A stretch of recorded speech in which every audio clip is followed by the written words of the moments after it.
Olá, meus irmãos. Aqui, professor Roberto Renato Elvésio. Esta é a cadeira de Teologia Sistemática 3 e estamos aqui para mais uma aula sobre soteriologia, a doutrina da salvação.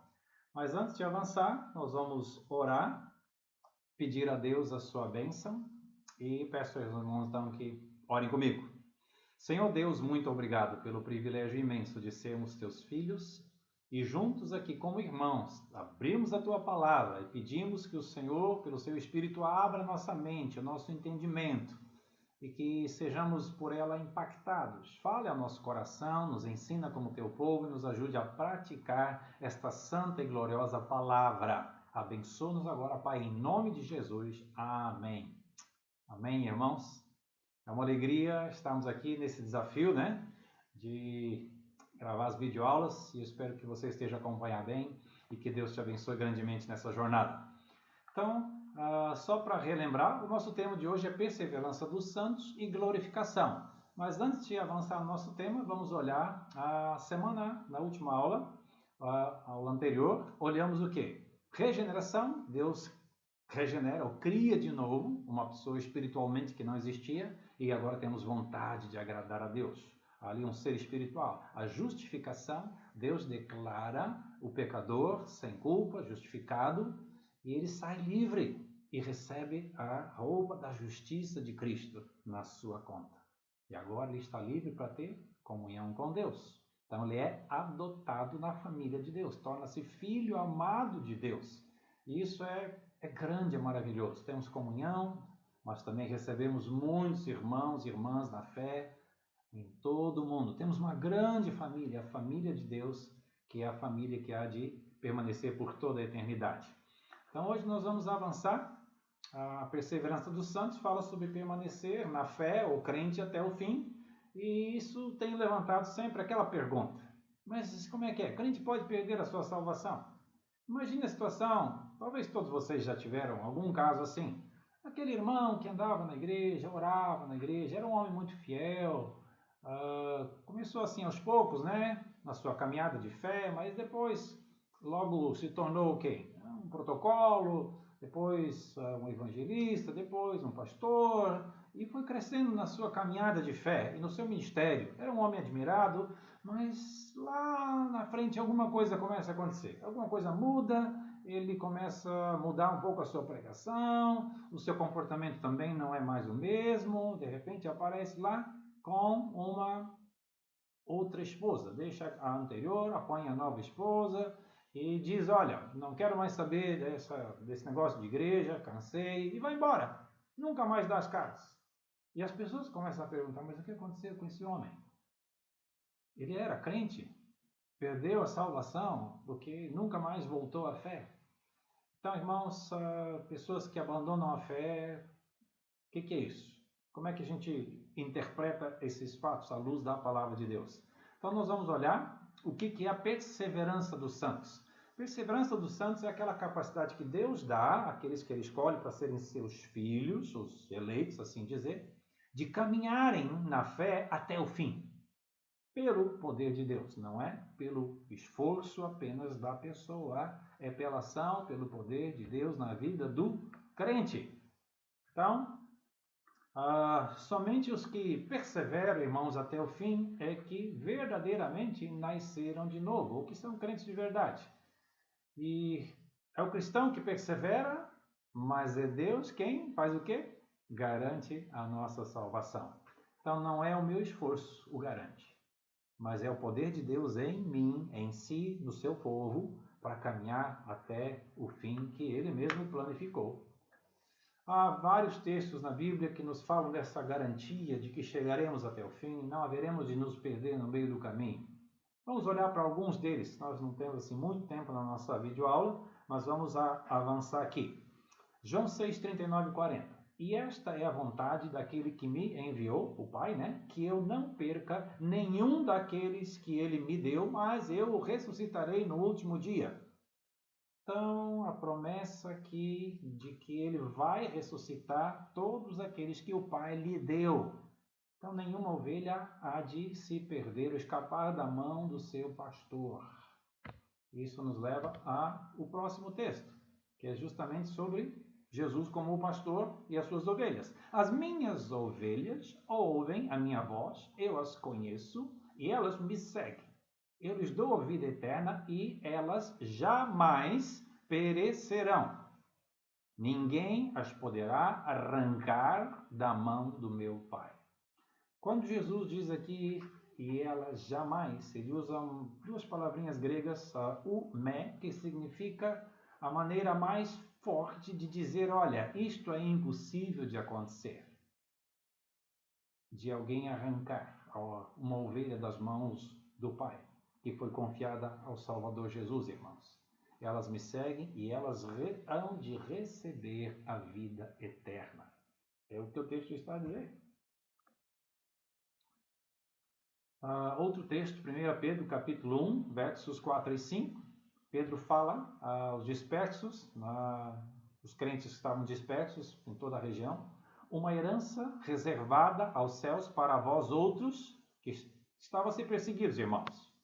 A vós outros que sois guardados pelo poder de Deus, mediante a fé, para a salvação preparada para revelar-se no último tempo. Vocês que creem, que têm fé, serão guardados pelo poder de Deus. A ideia de ser guardado aqui pelo poder de Deus, irmãos, é alguém que está guardado e não pode sofrer um ataque de um inimigo, porque está guardado, protegido. E o que nos guarda é o poder de Deus, para que nós cheguemos até o fim, que é a nossa salvação, quando haveremos de receber a nossa herança. Avançando aqui, irmãos, outro texto, Filipenses 1,6. Estou convencido de que aquele que começou boa obra em vós, ou vocês, há de completá-la. Ele vai concluir aquilo que ele completou.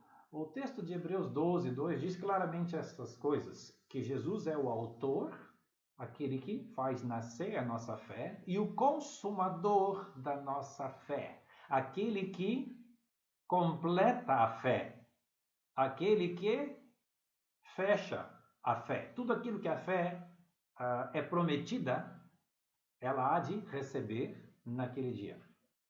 Então, nós temos aí, irmãos, essa promessa de Deus de que Ele é o que começa e que conclui a obra. Ele é o que nos guarda. Efésios 1, 13 e 14 diz que o Espírito Santo é a garantia da nossa herança até a redenção daqueles que pertencem a Deus. Oh, irmãos, que maravilha! Temos uma garantia daqueles que pertencem a Deus, de que receberão a herança. E qual é a garantia? É o Espírito Santo. Quando a pessoa recebe o Espírito, ela tem uma marca. Essa é a marca que diz, este aqui foi comprado com o sangue de Jesus e é a propriedade de Deus, e Deus há de vir levar. Então, é a certeza de que Deus há de nos dar a salvação, porque Ele nos deu o seu Espírito como selo, como garantia. Romanos 8, 38 e 39.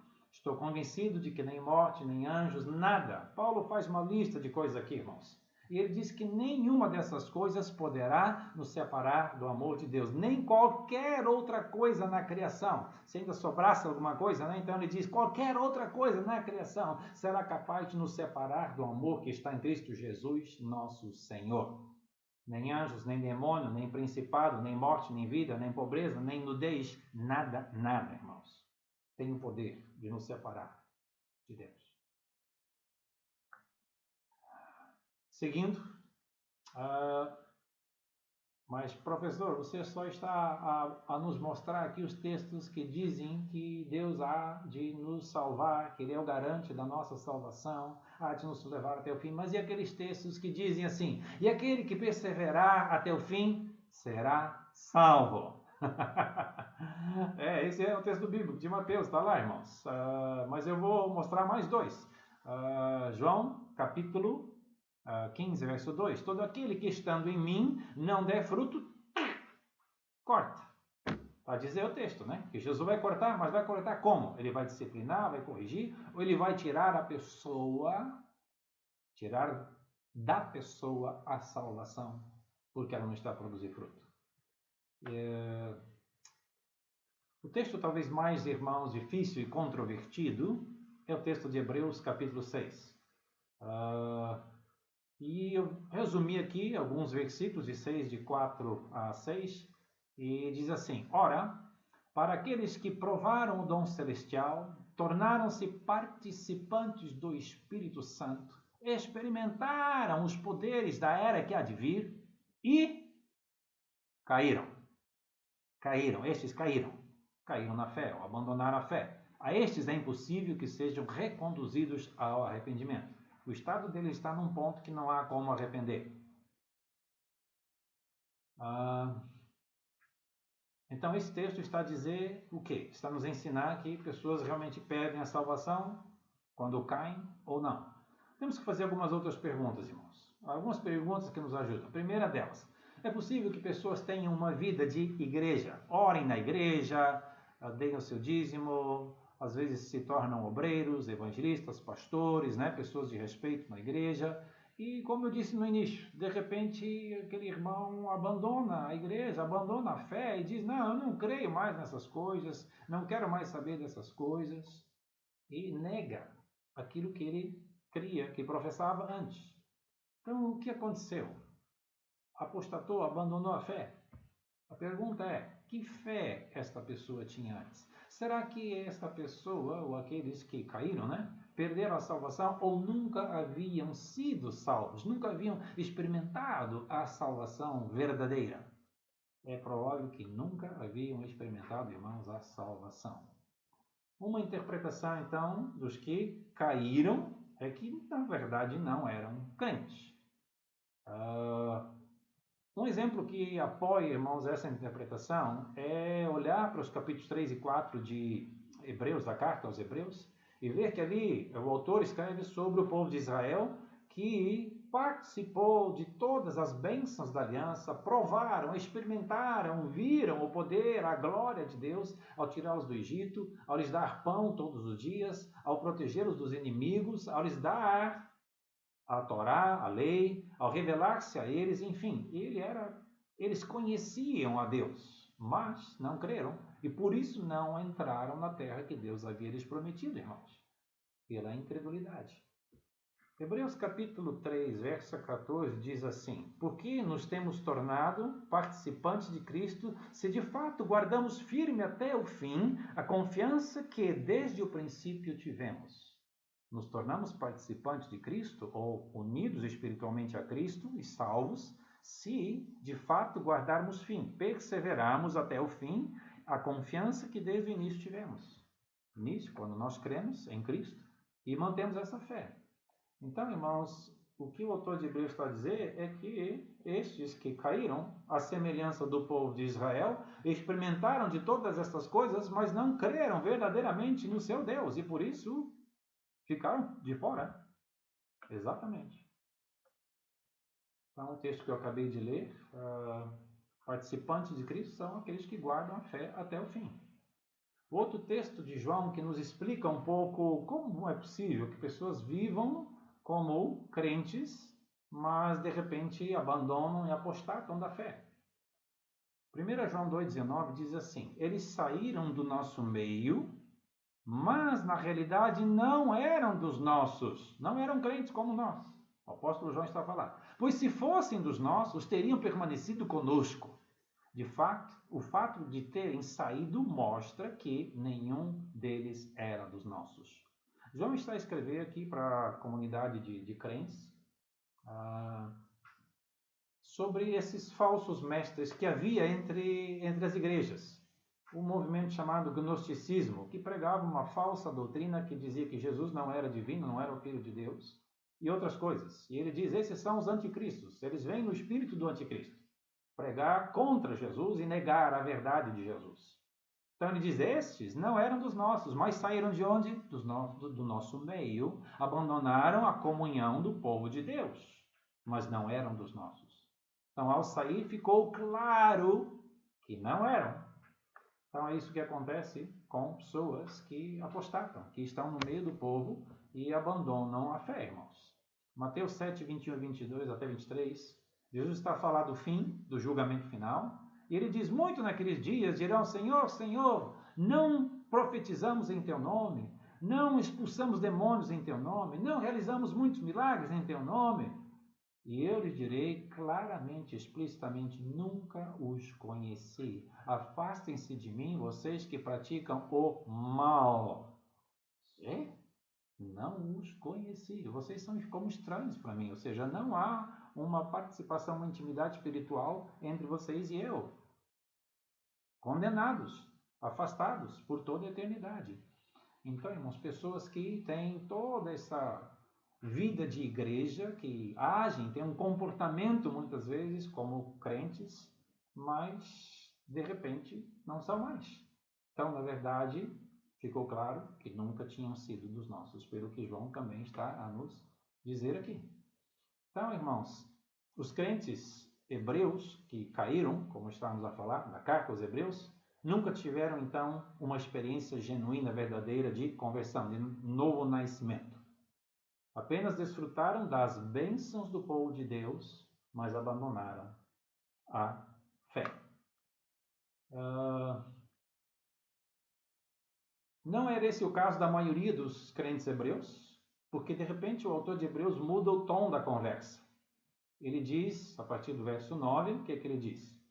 Quanto a vós outros, todavia, amados irmãos, então esta não é a situação de todos vocês, não é uma situação geral. Quanto a vocês, irmãos, que estão a ser perseguidos, estão a sofrer por Jesus, estamos persuadidos das coisas que são melhores e pertencentes à salvação, ainda que falemos desta maneira de que alguns caíram. Então havia entre eles falsos crentes, e estes caíram. Mas não é a situação de todos. Então, a maioria desses crentes eram, de fato, nascidos de novo, crentes fiéis e andavam com Deus. Será que, irmãos, então é a perseverança que nos salva? É o garante da nossa salvação?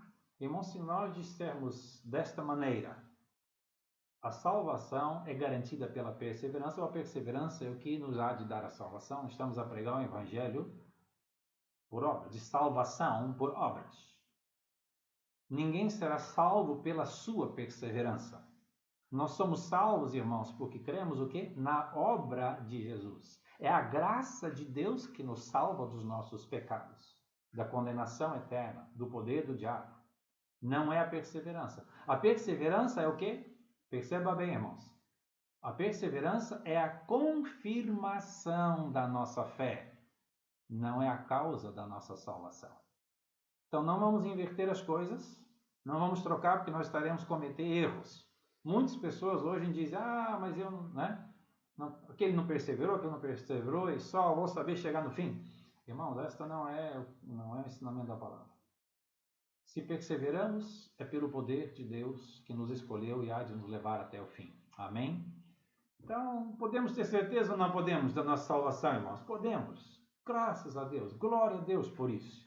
E essa salvação, um dos versículos só que estou a selecionar aqui, irmãos. 1 João, capítulo 5, verso 3, que diz o seguinte: Escrevo-lhes estas coisas a vocês que creem no nome do Filho de Deus, para que vocês saibam que têm a vida eterna. Como eu já disse antes, já ouvi muitos crentes a dizer, não posso ter certeza da minha salvação, não sei o que há de acontecer lá na frente, só o dia que eu chegar na presença de Deus é que eu terei certeza se estarei salvo ou não. Então o crente vive quase toda a sua vida sem saber se há de ser salvo ou não. Mas que fé é essa? A vontade de Deus, irmãos, é que nós tenhamos certeza, nós saibamos hoje, aqui, agora, nós temos a vida eterna. Esta é a promessa de Deus que não pode falhar. Então, a perseverança dos crentes, irmãos, é uma doutrina que nos dá segurança. Nós sabemos que Deus há de cumprir a sua promessa de nos salvar. Estamos seguros nas suas mãos, irmãos. E essa certeza, ela vem da confiança no poder e nas promessas de Deus. Ela não vem da confiança no meu próprio esforço, na minha capacidade, na minha esperteza, na minha experiência de crente, ou de líder, ou de grande homem, ou mulher de Deus, irmãos. Isso vem da graça e do poder de Deus. Então nós devemos sempre nos apropriar, agarrar mesmo às promessas e ao poder de Deus. E Deus, eu não consigo sozinho, mas o Senhor me dá o seu Espírito, então me ajuda a vencer essa prova, esse teste, essa tentação e caminhar firme até o fim. Então a certeza de salvação, irmãos, não é uma autorização, um passe livre para você, como crente ou qualquer crente, pecar porque diz, já estou garantido. A palavra me diz, pastor aí andou a pregar, dizer que não, nós já temos certeza, ele há de nos salvar de qualquer maneira, não importa se vivermos bem ou vivermos mal. Irmãos, como eu já disse na aula passada, este não é um pensamento de crente, esse é o pensamento de uma pessoa que está na igreja, mas não se converteu. Ele quer aproveitar o pecado, a vida no mundo, mas também quer as bênçãos de Deus. Então ele fica planificar bem, já que eu estou garantido, vou aproveitar aqui a vida. Mas irmão, quem nasceu de novo, qual é o desejo do coração dele? É fugir do pecado, é agradar o seu Deus, o seu Senhor, que tanto o amou, que tanto fez para salvá-lo. É digno da nossa obediência, digno da nossa vida. Então, o crente verdadeiro, ele não está a planificar pecar mais porque ele já tem certeza da sua salvação. A certeza da salvação, ela produz em nós, irmão, uma atitude muito diferente, contrária a esta. Então, essa pergunta, posso pecar à vontade porque já estou garantido? É uma pergunta errada. Não é pergunta do crente, tá bem? Então, entramos agora no último tema, a glorificação, último tema da soteriologia. E a glorificação é aquele último estágio da salvação. Lembra que falamos a salvação é uma coisa que começa antes da criação do mundo, que Deus já havia escolhido os seus filhos. E um dia ele os chama, e há uma resposta, porque ele chama com autoridade e poder. O Espírito nos convence, nós respondemos, somos salvos e ali somos regenerados, somos justificados e somos recebidos como filhos amados de Deus. E haveremos então de procurar viver uma vida de santificação e vamos caminhar até o fim, a perseverança. E depois vem o quê? A glorificação. É o último estágio, quando haveremos de receber um corpo glorificado igual ao do Senhor Jesus. Mas o que significa ter, irmãos, uma vida glorificada? Significa que nós seremos redimidos, o nosso corpo será, na verdade, perfeito, sem nenhum pecado, mancha, erro, nada disso será possível, porque fomos totalmente transformados e teremos um novo corpo. Então é o que Paulo diz, 1 Coríntios 15, 44, aquele capítulo muito importante sobre a ressurreição e o que há de acontecer com aqueles que confiaram em Jesus como seu Salvador. Diz aqui, semeia-se corpo natural, temos um corpo natural, que significa que é sujeito ao pecado, a esta vida, ainda estamos sujeitos. Mas ressuscita um corpo espiritual, ou seja, um corpo inteiramente dominado, controlado pelo Espírito de Deus. Não mais sujeito à corrupção do pecado, irmãos. Isso é glorificação. Então, além de termos transformação moral, espiritual, os nossos corpos serão também transformados. Filipenses 3:21 diz assim, pelo poder que o capacita, ele, Jesus, transformará os nossos corpos humilhados, tornando-os semelhantes ao seu corpo glorioso. Então, o nosso corpo há de ser igual ao corpo físico de Jesus, mas o Jesus glorificado, aquele que ascendeu aos céus depois da sua ressurreição. Assim será o nosso corpo, irmãos. Então, é uma grande obra que Deus está a fazer e há de completar. Então, nós viveremos como crentes, ressuscitados na presença de Deus e com todos os santos de todas as épocas, nos novos céus, nova terra, onde habita a justiça ou a plenitude, a perfeição. Além disso, irmãos, haveremos de conhecer a Deus plenamente. Hoje nós conhecemos em parte, como diz o apóstolo Paulo. Eu conheço como por um espelho, como quem vê assim, não com completa clareza. Os espelhos daquela época não eram como os de hoje. Você mal e mal via a cara da pessoa.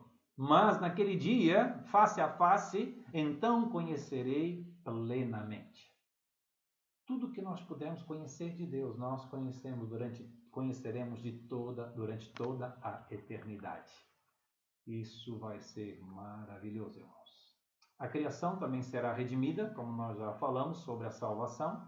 Então, isso faz parte do plano de Deus de não só redimir o ser humano, mas tudo que ele criou ser transformado, liberto da escravidão, do pecado ou da queda, das consequências, para a mesma liberdade gloriosa que nós, como filhos, teremos na presença do nosso Pai. Então, concluindo, irmãos, a glorificação é aquele último estágio e será a consumação da obra salvadora de Cristo. Quando ele voltar, nos der um corpo, um novo corpo, e a morte, pecado, não existirá mais, será tudo derrotado, estaremos na presença de Deus e ali viveremos com aquela liberdade completa dos filhos de Deus, nos novos céus e na nova terra. Irmãos, nós temos promessas que nenhum outro povo tem. O povo de Deus tem, os outros não. Então, aquele que crê e confia está bem. Então, precisamos aqui correr, né? Que já estamos aí, já passamos dos 25 minutos da aula. Então, vamos concluir o tema soteriologia. Então, a salvação, irmãos, é libertação da morte para a vida. Nós não haveremos de enfrentar o justo juiz como Jesus como nosso julgador, mas nós o encontraremos como nosso amado Salvador. Nada de condenação, nada de morte, nada de vivemos aqui como escravos do pecado. Ele nos libertou, então podemos viver uma vida que agrada a Deus. E lá, quando estivermos na sua presença com um novo corpo, nunca mais pecaremos por toda a eternidade. Também, salvação significa libertação do poder de Satanás para uma vida de liberdade no reino de Deus. Não precisamos mais temer espíritos, demônios, anjos maus, qualquer coisa, coisas que façam contra nós. Irmãos, estamos guardados pelo sangue, pelo poder de Jesus que venceu todos. E nós estamos unidos a Cristo e participamos da vitória, da libertação que o Senhor Jesus nos trouxe. Salvação é também o aspecto escatológico, quando Jesus, então, voltar e redimir toda a criação e fizer todas as coisas novas na plenitude do seu reino. Essa salvação, irmãos, é um presente da graça de Deus. Nós não merecíamos só a condenação, mas Deus, tão rico em graça, bondade e misericórdia, nos deu a salvação. Salvação é pela graça de Deus do começo ao fim, irmãos.